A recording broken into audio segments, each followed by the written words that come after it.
आज हम जिस विषय पर बात करेंगे वो है क्रोध। क्रोध वो भावना है जो हमारे सारे जीवन को घेर कर रहता है। क्रोध को ना उम्र की मर्यादा है, ना ही ज्ञान की।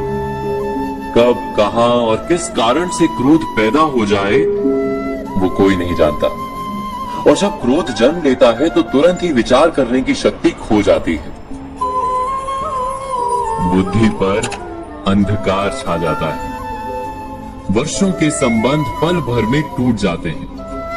सारा जीवन बिखर जाता है। किसी भी कारागार में जाकर देखिए, अधिकतर अपराधी क्षण भर के क्रोध का दंड भोगते हुए दिखाई देंगे, पर फिर भी हम क्रोध पर अंकुश नहीं लगा पाते।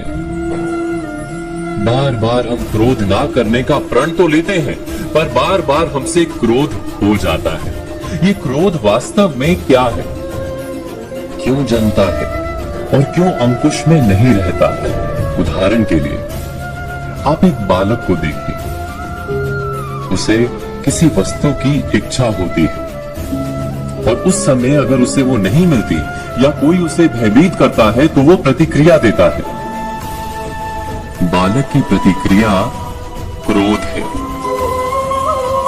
क्योंकि बालक निर्बल है, निसहाय है।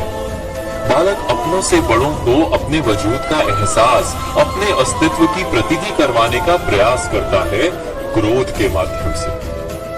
बड़े होने पर भी हम क्या ऐसा ही नहीं करते? क्या क्रोध हमारे भीतर बैठे बालक का प्रतिभाव नहीं? अर्थात क्या क्रोध वास्तव में केवल बालक जैसे व्यवहार का नाम नहीं है? जब अहंकार को घाव होता है, जब भय लगता है, जब कोई वस्तु हमें प्राप्त नहीं होती, तब हमें क्रोध आता है, ठीक किसी बालक की भांति। हम जानते हैं कि आईने के सामने खड़े होकर मुंह बनाने का खेल बालकों को शोभा देता है, बड़ों को शोभा नहीं देता। फिर भी हम बालक की भांति क्रोध करना बंद नहीं करते। हम अनुभव से जानते हैं, दूसरों को देखकर बता सकते हैं कि क्रोध से कभी कुछ प्राप्त नहीं होता। सम्मान हो, संपत्ति हो, प्रेम हो या सुरक्षा हो, क्रोध से नहीं मिलता। मिलता है तो प्रयासों से, कार्य करने से, बुद्धिपूर्वक विचार करने से। मनुष्य मात्र अपनी आदतों के अनुसार ही जीता रहता है। क्रोध भी आदत बन जाती है।